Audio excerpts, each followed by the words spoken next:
오늘 강의 주제는 행복에 대해서 좀 얘기를 할까 합니다. 코로나가 시작되고 난 다음에 거의 전 세계적으로 이제 격리 현상이 일어났죠. 여행을 자유롭게 못 가고 사람들하고 거리두기를 해야 되고. 근데 이런 격리 현상이 지속적으로 가게 되면은 사람들이 마음 안에 불행감이 생기기 시작해요. 격리는 인간에게 가장 좋지 않은 그런 환경이거든요. 예전에 중공군이 6.25 때 미군 포로들을 이제 대상으로 실험을 했답니다. 막산에다가 이제 미군 병사들 한 사람씩 집어넣고 세끼 밥 주고, 근데 아무 일도 안 시키고 방에서 얼마나 견디나 실험을 했다 그래요. 근데 미군 포로들이 처음에는 이제 너무 좋아했죠. 아무것도 안 시키고 이제 막산에서 밥만 먹고 쉬라 그러니까 첫날은 굉장히 이렇게 편안하게 쉬더랍니다. 뭐 낮잠을 자도 잔소리하는 사람 없고 일도 안 시키니까 너무 좋아했는데 이틀째 되는 날 우울해하더래요. 대화할 상대가 없고 내가 할 게 아무것도 없으면은 시간이 넘쳐나는데, 그러면 사람은 그때부터 우울해지고 불안해지는 특성을 갖고 있어요. 3일째 되는 날은 밖에 내보내달라고 난리를 치더랍니다. 그러니까 인간이 격리를 견딜 수 있는 그 기간이 3일이라는 거예요. 가끔 제가 이게 주부들 대상으로 강의할 때 방에서 혼자서 아무것도 안 하고 며칠이나 계실 수 있겠냐고 물으면 어떤 분이 난 한 달도 있겠다 그런 분이 계시는데, 한 달이면 거의 반쯤 미쳐서 나와요. 그러니까 방에서 3일 동안 아무것도 안 하고 있는다는 게 이게 보통 구문이 아닌 거예요. 지금 뭐 정부에서 해외 나가도 된다. 그런데 들어오면 2주간 격리다라 그랬어요. 2주간 격리 때문에 안 나가는 사람들이 거의 대부분이에요. 2주간 격리가 말이 2주간이지 지옥이죠. 근데 문제는 우리가 이렇게 철저한 격리는 아니더라도 지금 느슨한 격리 상태로 벌써 이제 3년째 접어들어가고 있어요. 그러면 사람들의 마음이 어떻게 되는가? 동물이나 인간이나 가둬놓으면은 굉장히 공격적이 되기 시작합니다. 동물학자들이 닭들을 좁은 우리 안에다 가둬놨대요. 며칠 지나니까 닭들끼리 막 쪼고 싸우고 난리가 났답니다. 근데 사람도 마찬가지예요. 사람도. 한 방 안에다가 가둬놓고 며칠 있으면 사람들끼리 아무 이유 없이 때리기 시작해요. 그러니까 느슨한 격리가 시작되면서 묻지마 범죄가 많이 생긴 게, 사람들이 격리 기간이 지속되면 반쯤 이렇게 정신이 나가요. 그리고 본인이 불행하다고 생각해요. 저는 이제 천호동에서 명동까지 출퇴근을 하는데, 평일 월요일부터 금요일까지 차가 많은 건 이해를 하는데, 토요일하고 일요일 날도 차가 꽉 차요. 도로에. 사람들이 방에 있으면 미칠 것 같으니까 차를 몰고 다 나오는구나, 그런 생각이 드는 거예요. 이번 구정 때 정부에서 고향에 방문하는 걸 자제해달라고 이제 부탁을 했어요. 근데 그 고향에 가족들은 안 가는데 관광객들이 가. 작년 명절 때 속초에 갔다가 깜짝 놀랐어요. 속초 시내 도로가 미어 터진 거예요. 그때가 방역 강화를 굉장히 심하게 할 때여서 가족들이 아무도 가운데 안 왔을 때요. 관광객들이 그 자리를 다 채우더라고요. 근데 그렇게 사람들이 거의 반 정신 나간 것처럼 차를 몰고 나가는 이유가 뭔가, 방에 있으면은 너무너무 불행한 거예요. 바람이라도 쐬야겠다. 그래서 나가는 겁니다. 코로나를 겪으면서 행복이란 뭔가 하는 것이 더 중요한 과제로 대두가 됐다라는 거죠. 자, 그래서 여러분들께 묻고 싶은데, 혹시 난 그냥 불행하게 살고 싶다. 그럼 난 태생 불안자다, 불행자다. 그런 분. 다 행복하게 살길 원하세요? 왜요? 왜 행복하길 원하세요? 여러분들이 원하는 행복은 어떤 거예요?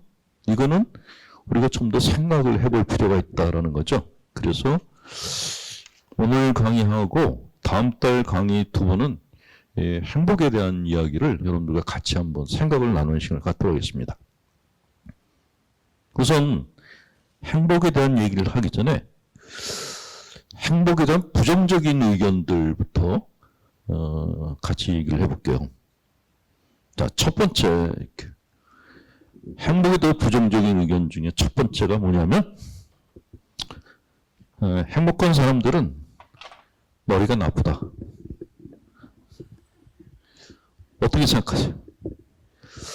옛날에 우리 옛날 어른들이 그런 얘기했어요. 배부르고 등 따시면은 행복이다. 그런데 그렇게 먹고 디비져 누우면은 소가 된다. 돼지가 된다 그랬어요. 그 사람이 아니다 그랬거든요. 근데 이런 생각이 서양인들도 똑같이 갖고 있었어요. 인간이 행복하면은 창조적이 못 된다. 이런 생각이 있었습니다. 이거는 바꿔 말하면은 불행해야지 창조적이 된다라는 말과 같죠. 자, 이 명제를 증명하기 위해서 제일 많이 인용되는 사람이 누군가요? 베토벤. 청력을 잃은 다음에 더 많은 음악적인 창조를 했다. 또 화가들 중에도 이렇게 정신병을 앓은 사람들 많았거든요. 그런 사람들이 편안했으면 그런 걸 만들었겠냐. 그 사람들이 불행했기 때문에 그런 창작물들을 만들었다라고 주장하는 분들이 계십니다. 그런데 그렇게 불행한 환경에서 창조적인 뭔가를 만들어내는 사람들은 사실은 그렇게 많지가 않아요. 그분들을 부각시켜서 그런 거죠. 인간이 가장 창의적인 어떤 생각을 할 때가 언제냐면 행복할 때예요. 여러분들이 기분이 좋을 때하고 기분이 안 좋을 때 생각해 보세요. 어떤 때 아이디어가 잘 떠오를까요? 내가 남편하고 뭐 대판 싸우고 기분이 엄청 나쁜데 아이디어가 막 샘솟듯이 올라온다? 그런 사람 없어요. 내가 가만히 있는데 남편이 그냥 100만 원짜리 수표를 툭 주면서 이거 가지고 마음대로 써. 그러면 그 다음부터 뭐가 생각이 많아지기 시작하는 거예요. 뭔가 해야 될 것 같고. 그러니까 인간은 기분이 좋을 때 창조적이다라는 거죠. 자, 고생을 얘기하는 분들이 계십니다. 고생은 사서라도 한다. 근데 고생은 불행하고는 다른 거죠. 고생한다라는 것은 군대를 예를 들면 될 텐데, 군대 생활을, 군대 갔다 온 아들들이, 난 군대 갔다 왔는데, 군대 생활이 불행했어. 이렇게 얘기하는 애들은 없어요. 군대 가서 고생했어. 이렇게 얘기를 해요. 불행하다는 얘기는 어떤 때 쓰는 거죠? 내가 결혼을 잘못해가지고 결혼 생활이 불행해. 이렇게 얘기를 해요. 결혼 생활하고 군대 생활이 다르다는 거예요. 군대 생활은 고생을 한다는 건 뭐냐면 내가 애쓴 것만큼의 결과가 나온다라는 것을 근거로 하고 있는 거죠. 불행은 그게 없는 거예요. 그러니까 불행한 사람이 창조적이다라는 말은 이거는 맞지 않는 말이다 라는 걸 먼저 말씀드립니다. 가끔 불행한 사람들이 성공하는 케이스가 있어요. 근데 그런 사람들의 심리 분석을 해보면은 근본적으로 자아가 굉장히 강한 사람들이에요. 자아가 취약한 사람들은 그렇게 성공할 수가 없어요. 뿌리가 약하기 때문에 결실을 많이 맺을 수가 없어요. 이거는 자연계 일종의 법칙입니다. 따라서 여러분들이나 여러분 자제분들이 성공한 사람이 되기 위해서는 꼭 필요한 것이 행복이라는 것이 근거가 되어야 된다라는 거죠. 자, 두 번째. 행복한 사람들은 이기적이다라는 말을 하는 분들이 계십니다.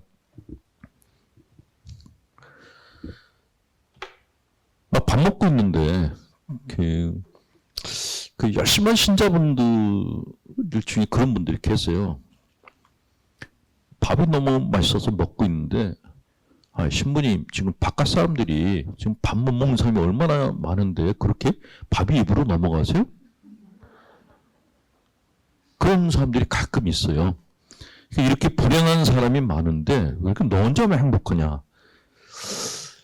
근데 행복은 딱 잡아가지고 행복은 이런 거다라고 개념을 한마디로 개념 짓기가 어려워요. 행복은 굉장히 다양한 스펙트럼을 갖고 있는 굉장한 다양한 내용을 갖고 있는 것이 행복입니다. 나는 이것이 행복이다라고 딱 말하기 어렵다는 거죠. 그런데 이기적인 행복이라는 게 있어요. 남들이 죽건 말건 나만 행복하면 돼.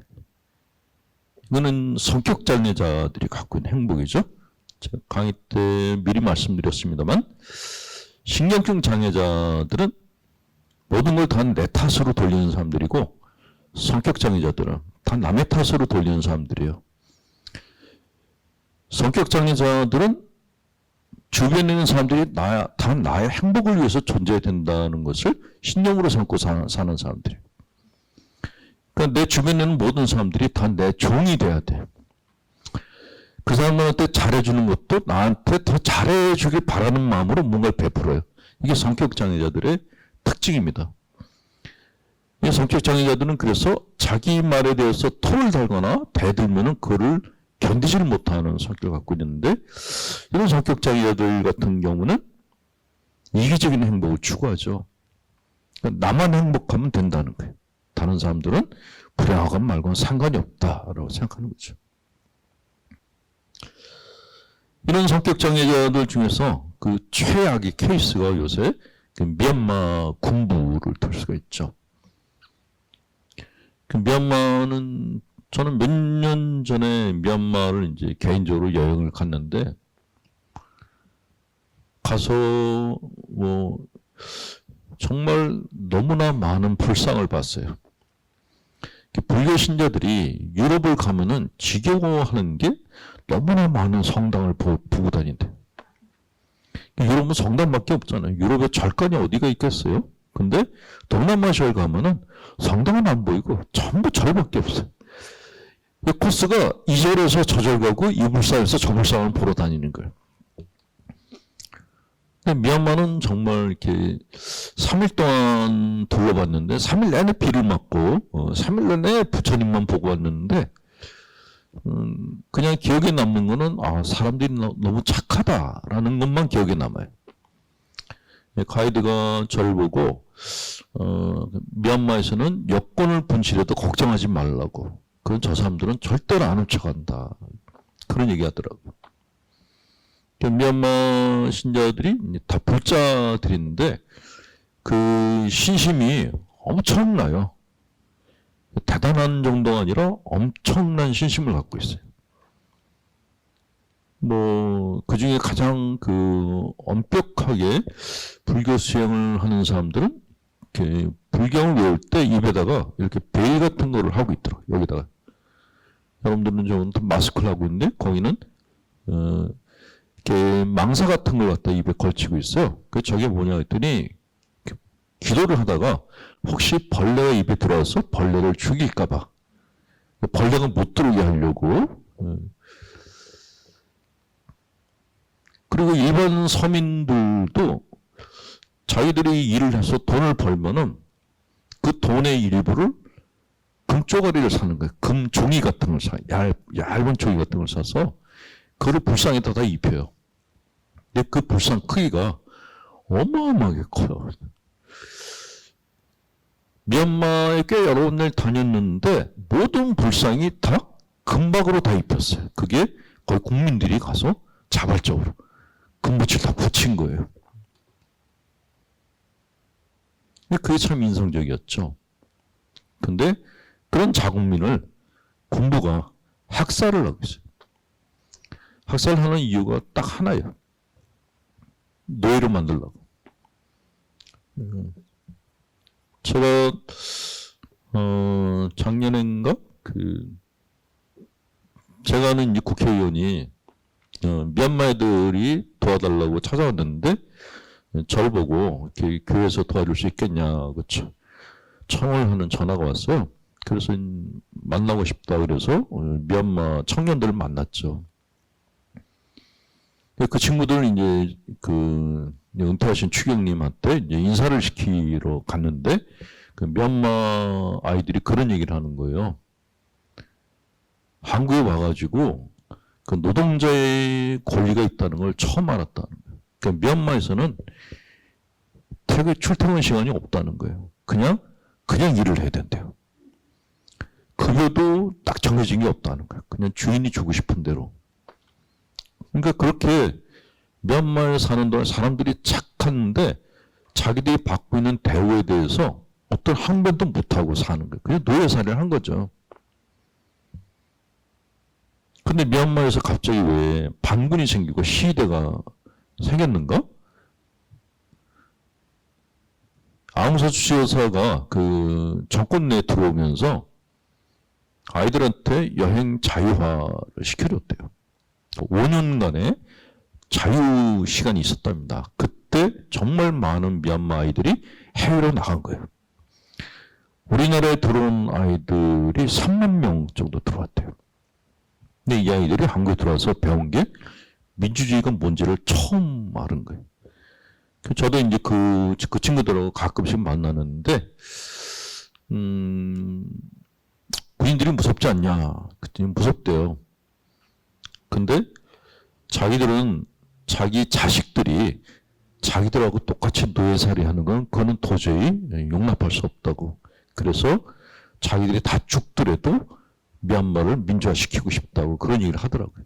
미얀마 아이들이 손가락을 이렇게 해요. 이거가 뭐 어떤 의미가 있다 그러는데 이거의 다른 뜻이 뭐냐면 하나가 나와서 죽으면 그 다음에 셋이 나가겠다는 거예요. 그러니까 목숨을 걸고 민주화운동을 하겠다라는 그런 이야기를 하더라고요. 근데 그런 아이들을 미얀마 군부가 지금 고문하고 죽이고 있습니다. 제가 제일 마음이 아팠던 거는 대학생 애들이 네 아이가 군인들한테 쫓겨서 아파트 꼭대기까지 올라갔대. 옥상까지 갔는데 거기서 더 갈 데가 없잖아요. 넷이서 다 그냥 아파트에서 뛰어내린 거예요. 자살을 했어요. 잡혀서 고문당하느니 여기 죽겠다고. 자, 이렇게 악행을 저지르는 미얀마 군부의 그 속셈은 뭐냐? 자기들이 갖고 있는 기득권을 절대로 안 내놓겠다는 겁니다. 미얀마가 자원이 굉장히 많은 나라인데 그 자원을 관리하는 회사, 뭐 방송국, 신문사, 백화점 이런 걸 다 미얀마 군부 가족들이 다 장악하고 있어요. 일반 국민들은 그냥 빈민을 간신히 면하는 수준에 살고 있어요.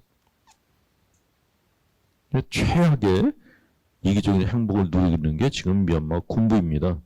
정말 나쁜 놈들이에요. 자, 이번에는 제가 여러분들께 이기적인 행복에 대해서 좀 약간 헷갈릴 수 있는 질문 하나 드릴게요. 꽤 오래전에 태국에서 태국을 쓰나미가 덮쳤죠? 그때 푸켓섬이랑 바닷가 휴양지를 이제 쓰나미가 덮쳐가지고 많은 사람들이 죽었어요. 우리나라 사람들도 신혼부부들이 갔다가 파도에 휩쓸려 죽은 그런 커플들이 있었죠.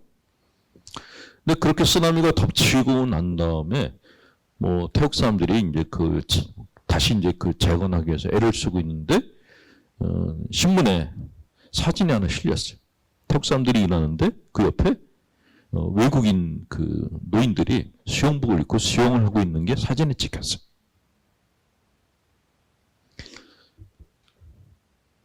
자, 이 사람들은 복구하고 있는데 놀고 있는 유럽의 노인들. 어떤 느낌이 제일 먼저 드세요? 인간이 어떻게 저럴 수가 있을까? 한국 사람들이 그 사진을 보고서 다 그 유럽 노인들을 성토했어요. 이기적이다. 자기들 행복만 추구한다. 그런데 진짜 이기적인 건 우리들이었어요. 우리는 쓰나미가 덮치고 난 다음에 거기는 놀러 갈 수 없는 데라고 생각하고 아무도 안 갔어요. 근데 태국 사람들이 와달라고 요청했어요. 복구를 해야 되고 생활비를 벌어야 되는데 관광객이 안 들어와가지고 지금 굶주리고 있다고. 유럽 사람들은 그 얘기를 듣고 거기 가서 돈을 쓰려고 놀러 간 거예요. 우리는 안 갔어요. 자, 누가 더 이기적일까요? 우리가 더 이기적이에요. 그러니까 다른 사람들이 하는 행동을 보고 저거는 이기적이야? 아니야 라고 판단하는 거는 좀 자제하는 게 좋다. 자, 세 번째로 가톨릭 교회는 참 묘한 교회. 저도 이제 신부생활을 하면서 가톨릭 교회 물을 먹은 지가 지금 꽤 됐거든요. 근데 가톨릭 교회를 저는 개인적으로 뭐 신부이기 전에 그냥 개인으로서 가톨릭 교회를 너무너무 좋아해요. 사무실에 다니면서 성모님의 발연지를 다니면서 진짜 우리 교회는 성모님이 정말 사랑하는 교회구나 하는 그런 느낌을 받았고 또 다니면서 정말 좋은 분들을 많이 만났어요.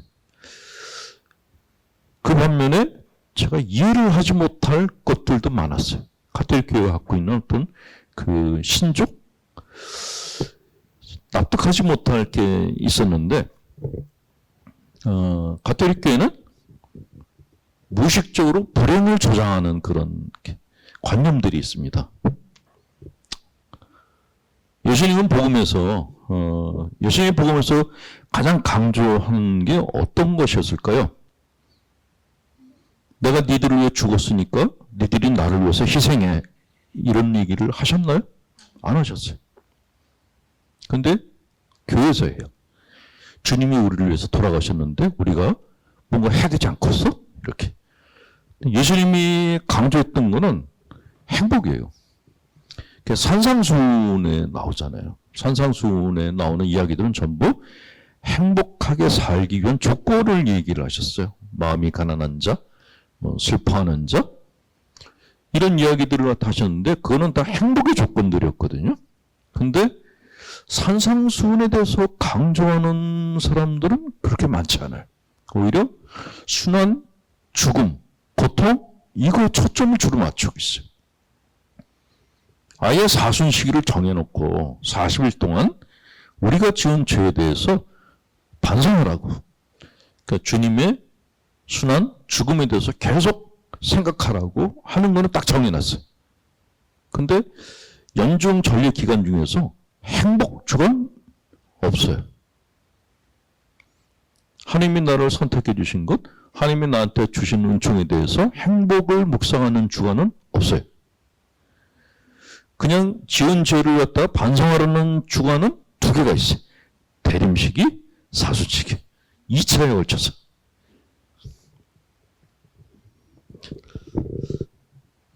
제가 어렸을 때 영세를 받고 신앙생활 할 때는 그게 너무나 당연한 건 줄 알았어요. 사순 시기마다 매일같이 14초를 하고 묵주기도 들고 내 죄에 대한 보석을 했어요. 매일 미사 참여하고. 그랬더니 찾아오는 게 우울증이 찾아오더라고요.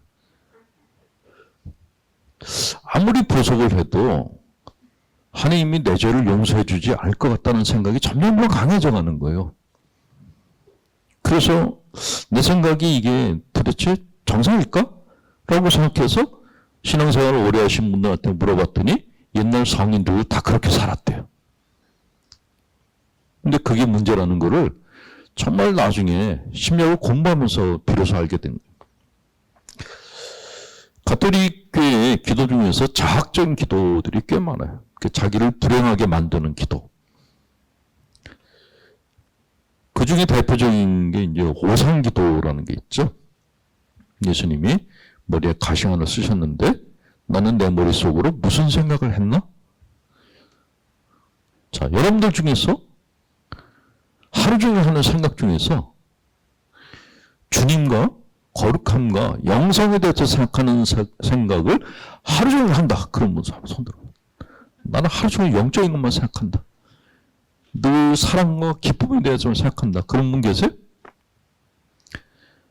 없죠. 그 있다 그러면 그거는 정신병원에 계신 분들이랑 가는. 일반적인 사람들은 하루 생각 중에서 한 10분의 정도만 이렇게 살아야 돼 그러고 나머지는 다 부정적인 생각 속에 파묻혀서 살아요. 그게 사람이거든요. 근데 교회에서는 그런 생각들조차 용납을 하질 못하는 거예요. 미사 견문에 또 그런 게 있잖아요. 생각과 말과 행위를 지은 죄. 이거는 정말 왜 안 바꾸는지 모르겠는데 행위를 지은 죄는 뭐 맞아요. 근데 생각으로 짓는 죄? 아니 생각으로 짓는 죄라는 게 뭘까? 이거는 사람을 갖다가 쪼여도 너무 쪼이는 그런 기도문이라는 생각이 들었습니다. 예전에 제가 마음에 대해서 설명할 때도 말씀드렸습니다만 코로나 기간 동안에 잊어버렸을지 몰라서 한 번 더 얘기해 드리면 인간의 마음이 이제 의식이 있고 전의식이 있고 무의식이 있다고 그러죠.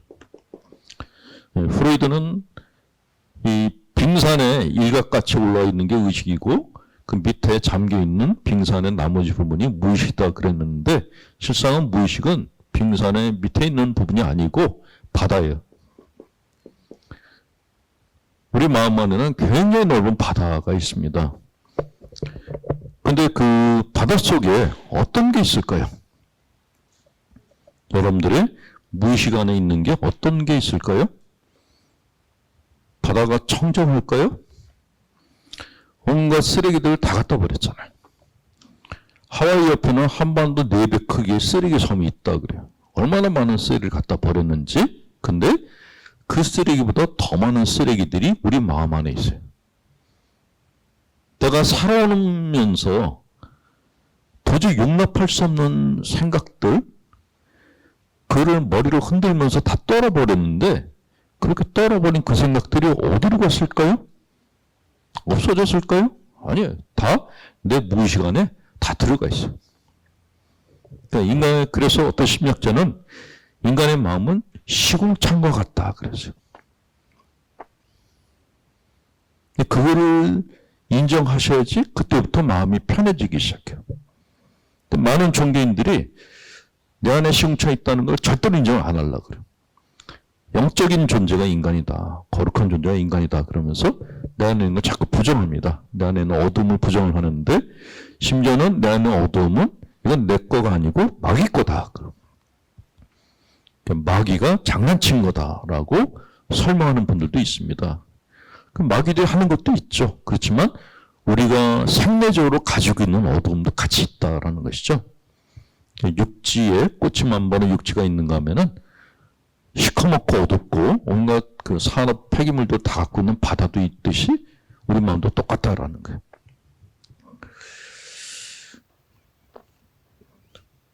자, 어쨌건 예수님이 머리에 가시관을 쓰고 고생하셨는데 우리는 머릿속에서 왜 청정한 생각을 못하냐 이런 생각을 갖는 분들이 계세요. 심지어 제가 아는 어떤 분은 머릿속에서 불경한 생각을 할 때마다 자기 머리통을 때리는 분들이. 기도하다 말고 자기 머리를 자꾸 때려요. 왜 그러시냐 했더니 이상한 불신이 자꾸 떠오르는데 아니 머리통에 무슨 죄가 있다고 여기를 때려요. 얘는 죄가 없어요.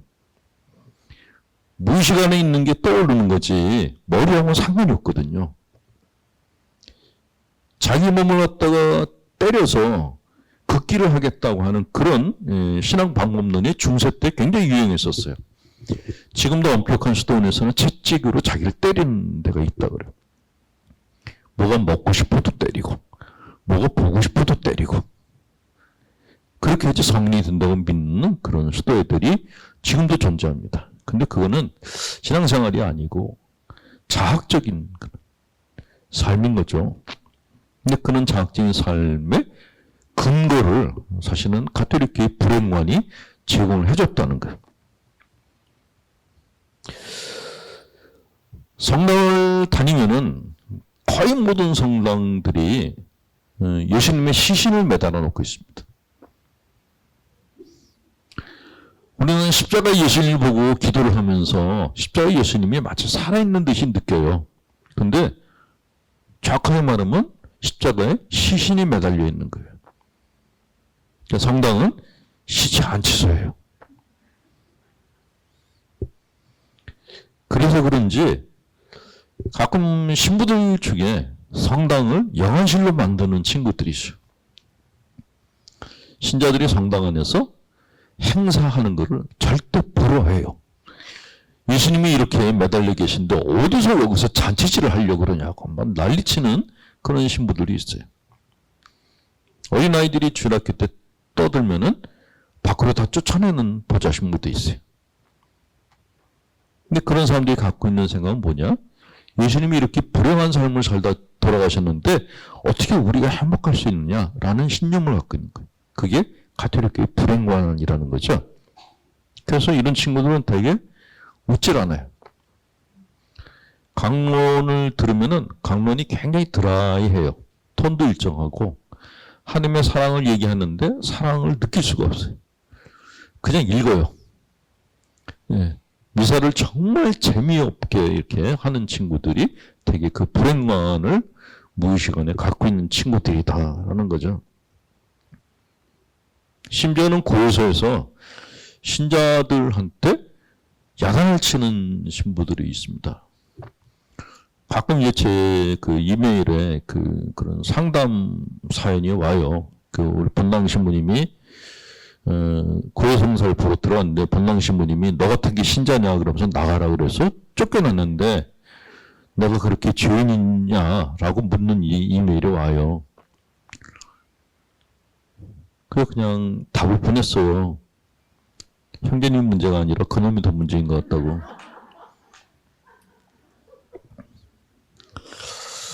고성사는 고백할 고에 화해할 화예요. 해자예요. 그러니까 더 중요한 거는 고가 아니고 해예요. 하나님과 화해하는 게 더 중요하거든요. 근데 화해는 뭐 안전에도 없고 그냥 니들은 죄인이야. 심지어 신자가 고백했는데 신자가 어떻게 그런 죄를 지을 수 있어? 라고 막 소리를 치고 어떤 신부는 고해서에서 끌었는데요. 고백서 섭을 자격도 없다고 나가라고. 그렇게 이제 상처받은 신자들이 많은데 그런 일을 저지르는 신부들이 갖고 있는 신앙관이 거의 불행관에 가까워서 그렇다라는 거죠.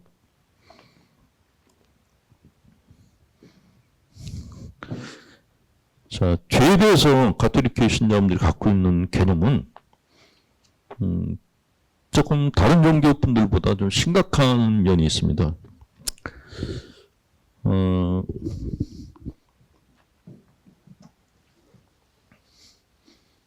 제가 꽤 오래전에 강의한 것 중에 내사라는 강의를 했었거든요.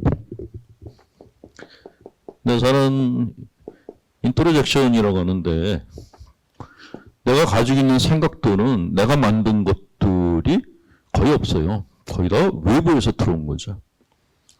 여러분들이 공부한 것도 그 내가 만든 생각이 아니죠. 공부해서 남의 생각을 갖다 내가 머릿속에다가 이제 각인시켜 놓은 게 있거든요. 근데 이 내사라는 건 이제 외부에서 들어온 생각이 있는데 이게 좋은 것들 같으면 괜찮은데 병적인 것들이 있어요. 병적인 내사가 내 안에 들어와요. 좋지 않은 생각들이 들어왔는데 이것이 종교라는 외피를 뒤집었으면은 아주 심각해지기 시작합니다. 얘가 내 안에 들어와서 처음에는 양심처럼 행동하는데 나중에는 자기가 하나님 행사를 하기 시작해요. 내 마음 안에 하느님이 하나 들어와 있는 거야.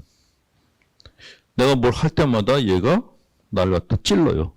너 어떻게 그런 거 할 수 있어? 라고. 제동을 거는 거예요. 심지어는 자기 자신을 갖다 자책하게 만들기도 합니다.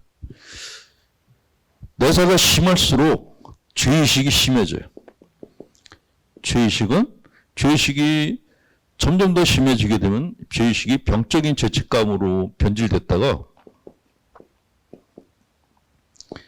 이것이 더 심해지면은 막장까지 가는 게 독성 수치심이라고 합니다. 이 독성 수치심을 가진 분들이 갖는 생각 중에 하나가 뭐냐면 나 같은 건 죽어도 싸. 이거 하고 하나님이 나 같은 걸 구원해 줄 리가 없어. 이게 막장에 갖는 생각들이에요. 그걸 독성 수치심이라고 합니다. 이거는 하나님이 나한테 해주는 말이 절대로 아닙니다. 만약에 내 마음속에서 너 같은 거 하나님이 널 절대로 천당에 드릴 리가 없어. 너 같은 거는 사람들이 기억도 못할 거야. 너는 지금 죽어도 싸. 이런 소리가 들리거든. 그거는 하나님의 소리가 아니라 그건 정말 악이 나한테 나를 죽음으로 유혹하는 소리라는 것만 아세요. 그는 쫓아내셔야 돼. 걔가 하나님의 형상을 하고 있어도 절대 속으시면 안 돼. 거짓하는 의미고 내가 만든 우상들인 경우가 많아요. 근데 가톨릭 신자분들 중에 그게 하나님이라고 생각하고 그 하나님을 믿는 신자들이 굉장히 많아요. 저도 그렇게 많은 줄은 몰랐는데 상담을 하다 보니까 그런 생각 가진 분들이 이렇게 많나 할 정도로 너무 많아요. 특히 열심히 신앙생활을 하는 분들일수록 더 심해요. 그래서 제가 신자분들한테 농담만 진담만으로 기도를 좀 들어라고, 고생사도 천천히 보라고, 미사도 가끔 골로 뛰라고 얘기하는 게, 이분들은 촘촘하게 기도 생활하면서 자기 목을 갖다 조이는 그런 삶의 패턴을 갖고 있어요. 아주 위험해요.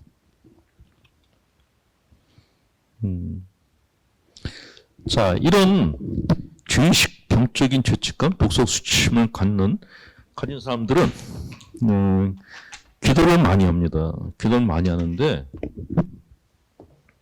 기도를 많이 하는 대신에 자기 자신을 정죄해, 단죄. 끊임없이 자기 자신을 갖다가 단죄를 합니다. 근데 더 문제는 뭐냐면은 다른 사람들도 단죄를 해요. 왜 이렇게 기도를 안 한가? 왜 이렇게 거룩하게 살지 못하는 거야? 그런 사람들하고 같이 살면은 거의 피말라요. 같이 살 수가 없어요. 그래서 옛날에 그런 농담반, 진담반으로 성인이 하나 나면은 그 밑에 순교자들이 난다라고 그런 얘기가 났던 게 그래서 그런 겁니다. 자, 죄라는 것은 잘못된 선택이거든요. 근데 인생이라는 것 자체가 선택의 연속이에요. 내가 결혼할 때도 선택이죠. 그 많은 남자 중에 이 남자를 선택하는 거예요. 남자들이 결혼할 때도 그 많은 여인들 중에서 한 여인을 선택해요. 이런 선택은 하루 종일 이루어져요. 물건을 살 때도 선택하고, 사람도 선택하고, 시간도 선택해요. 여러분들이 여기 온 것도 선택이에요. 제가 부른 게 아니에요. 여러분들이 선택했지.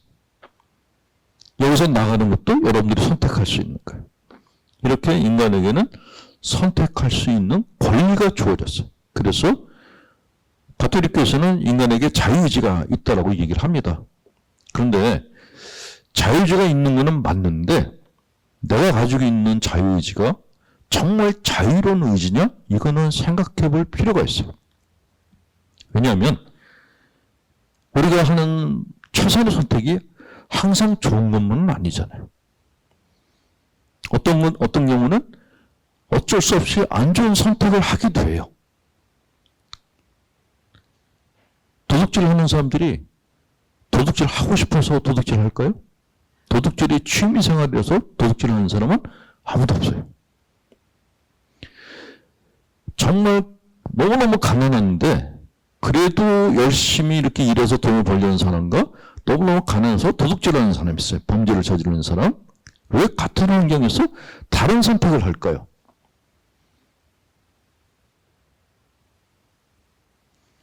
너는 안 좋은 선택을 했으니까 넌 죄인이야. 너는 좋은 선택을 했으니까 넌 천당에 갈 거야. 이런 논리는 사실 굉장히 비현실적이고 잔인한 논리라는 거죠.